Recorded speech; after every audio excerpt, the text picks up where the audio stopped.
Sad news सामने आई है। At the age of 92 Bharat के 13वें प्रधानमंत्री he is no more, he has passed away. Doctor Manmohan Singh ji नहीं रहे। इंडिया के लिए एक ह्यूज लॉस है। मॉडर्न इंडिया की हिस्ट्री में आप कह सकते हैं एक बहुत ज्यादा इम्पोर्टेंट लीडर थे ये।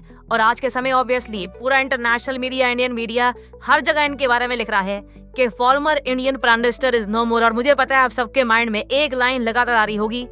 इन्होंने एक बार जब ये कहा था कि history will be kinder to me than the media. Media ने इनसे पूछा कि देखिए आपके कार्यकाल में आप ऐसे नहीं कर पाए, ये नहीं कर पाए। प्रधानमंत्री से बहुत सारी एक्सपेक्टेशंस होती हैं, specially in a country like India. तो उस वक्त मनमोहन सिंह जी का जो आंसर था कि history will be kinder to me, ये आज के समय हम सबके कान में गूंज रहा होगा। और मुझे पता है आप लोग वो क्लिप देखना चाहते होंगे। मैं स्पेशली वो क्लिप आपके लिए ढूंढ के लाया हूँ। ये जो छोटी सी क्लिप है ऑफ द ग्रेट मैन, ये आप सुनिए। I honestly believe that history will be kinder to me than the contemporary media. History will be kinder to me than the contemporary media. ये जो लाइन है ना, आज के समय मनमोहन सिंह जी नहीं रहे और मैं कहूँगा कि sir, I think all of us agree with you, history will be kinder to you. आपका जो कार्यकाल था 2004 से लेकर 2014 तक का आसान नहीं था। कोलिजन गवर्नमेंट को आपने लीड किया as the prime minister of India. आसान नहीं होता। काफ़ी सारी उस वक्त कंट्रोवर्सीज भी हुई, बहुत सारे इश्यूज सामने आए।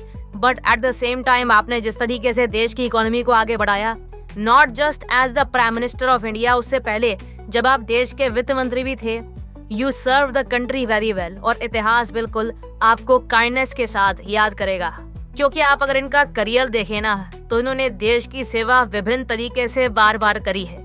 कई लोग वैसे ये बात भूल चुके हैं, मगर ये आरबीआई के गवर्नर भी रह चुके हैं। ये आरबीआई के 15वें गवर्नर थे 1982 से लेकर 1985 तक। उसके बाद देखिए एक बहुत ही मुश्किल समय में देश के फाइनेंस मिनिस्टर बने अंडर पीवी नरसिम्हा राव। ये वो टाइम था देखिए जो भारत की अर्थव्यवस्था जो अब हो चुकी है कि हम देख रहे हैं कि कुछ ही समय में इंडिया दुनिया की जो टॉप 3 इकोनॉमीज हैं उनमें शामिल हो जाएगा। उस वक्त इंडिया ऐसा नहीं था। India was much weaker at that time. हमको आईएमएफ की हेल्प चाहिए थी, हमको अपना जो गोल्ड है देश के बाहर भेजना पड़ा।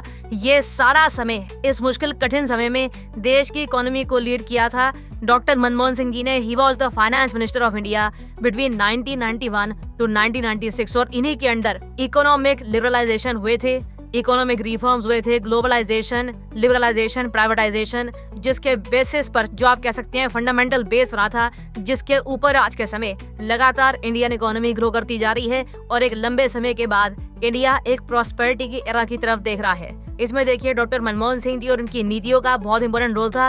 और even as the prime minister of India, उस टाइम के हिसाब से जो उनके पास रिसोर्सेज थे, जो पॉलिटिकल कंपल्शंस थी, उस सब के हिसाब से वी कैन ऑल प्राउडली से इतिहास बिल्कुल आपको काइंडनेस के साथ याद रखेगा। और हम अगर इनके अवार्ड्स देखें, इनकी रिकॉग्निशन देखें, तो 1993 में इनको finance minister of the year का अवार्ड मिला था यूरोमनी द्वारा। पूरी दुनिया में सबसे बेहतरीन finance minister. As prime minister काफी बार ये वर्ल्ड्स मोस्ट पावरफुल पर्सन की लिस्ट में भी रहे हैं। 36 most powerful, 18th most powerful जो ये फोर्ब्स की, टाइम्स की लिस्ट आती है, उसमें लगातार इनका नाम था। और उसके अलावा इनको वेरियस अवार्ड्स दिए गए हैं from universities all over the world and in India. और साथ ही साथ इनको 2 फॉरेन ऑनर्स भी दिए गए, सऊदी अरेबिया का ऑर्डर ऑफ किंग अब्दुल अजीज और जापान का ऑर्डर ऑफ पोलोविना। ये जापान का 2nd हाईएस्ट सिविलियन ऑनर है। और भारत का भी इनको 2nd highest civilian honour Padma Vibhushan ये मिला था 1986 में। नाउ यहाँ पे मैं जानना चाहूंगा आपके हिसाब से, डू यू बिलीव कि इनको पोस्टह्यूमसली भारत रत्न से भी सम्मानित किया जाना चाहिए या नहीं? लिखेगा इसके बारे में कमेंट सेक्शन में। और as the prime minister of India मुझे यही बोलना पड़ेगा कि इंडिया यूएस रिलेशंस को आगे बढ़ाने में भी डॉक्टर मनमोहन सिंह जी का क्रिटिकल रोल था। बराक ओबामा के ये बहुत फेवरेट थे। बराक ओबामा ने अपनी किताब में भी इनके बारे में लिखा है कि बहुत ही वार्म और प्रोडक्टिव इनका रिलेशन था विद डॉक्टर मनमोहन सिंह जी। काफी रिस्पेक्ट करते थे ओबामा इनकी। एंड इनके बारे में देखिए, मनमोहन सिंह जी के बारे में थोड़ा लोग ये कहते थे कि चुप रहते हैं, इतना जरा बोलते नहीं है। देखिए जब ये बोलते थे कभी कभी पार्लियामेंट में, इनकी कुछ हाईलाइट्स ऐसी है करियर की, जब ये बोले हैं ना बस तालियों की गड़गड़ाहट सुनाई दी है। ये जो छोटी सी क्लिप है, आइकॉनिक क्लिप है इनकी इन द पार्लियामेंट, जहाँ पे सुषमा स्वराज जी से वार्तालाप कर रही है, ये मैं चाहता हूँ आप देखें। I think we will all remember the great man doctor Manmohan Singh ji like this in our memories. माना कि तेरी दीद के काबिल नहीं हूँ मैं,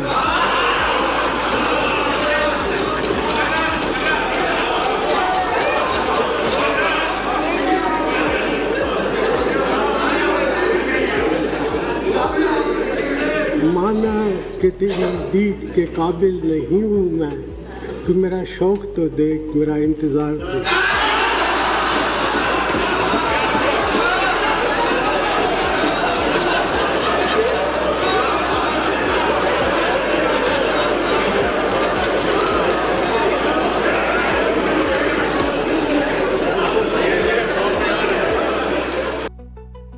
आई डोंट थिंक हमें से कोई भी ये क्लिप बुला पाएगा। बहुत यूनिक क्लिप है और आज के समय हमारे देश के जो करंट प्रधानमंत्री हैं नरेंद्र मोदी जी, इन्होंने भी यहाँ पर ये ट्वीट करी है कि India mourns the loss of one of the most distinguished leaders doctor Manmohan Singh ji, rising from humble origins. यहाँ कोई अमीर घर से ये पैदा नहीं हुए थे, बहुत ही हम्बल ओरिजिन्स में इनका जन्म हुआ था।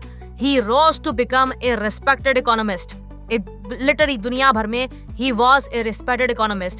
He served in various government positions as well, including the finance minister, leaving a strong imprint on our economic policies over the years. इनकी जो interventions थी in the parliament ये भी बहुत ज़्यादा insightful थी. As our prime minister, he made extensive efforts to improve people's lives. और बिल्कुल इसी तरीके से लोग इनको याद रखेंगे। एंड ये जो फोटोज हैं ये भी पोस्ट करी है नरेंद्र मोदी जी ने। Truly and an end of an era, a great end of an era. और इस वीडियो में फाइनली मैं यहाँ पर यही कहूँगा कि आपको अगर किसी को कंपेयर करना है, देखना है कि उनका इम्पैक्ट क्या था, उनकी परफॉर्मेंस क्या थी, साथ ही साथ आप ये भी देखिए कि उनके पास रिसोर्सेज क्या थे, पॉलिटिकल कंपल्शंस क्या थी, उस वक्त पॉलिटिकल एनवायरनमेंट कैसा था, जियो पॉलिटिकल एनवायरनमेंट कैसा था, इंडिया की स्टैंडिंग कैसी थी। आप फिर प्रॉपरली समझ पाएंगे कि एज प्राइम मिनिस्टर उनकी कैसी परफॉर्मेंस थी। And overall I think we can all say again history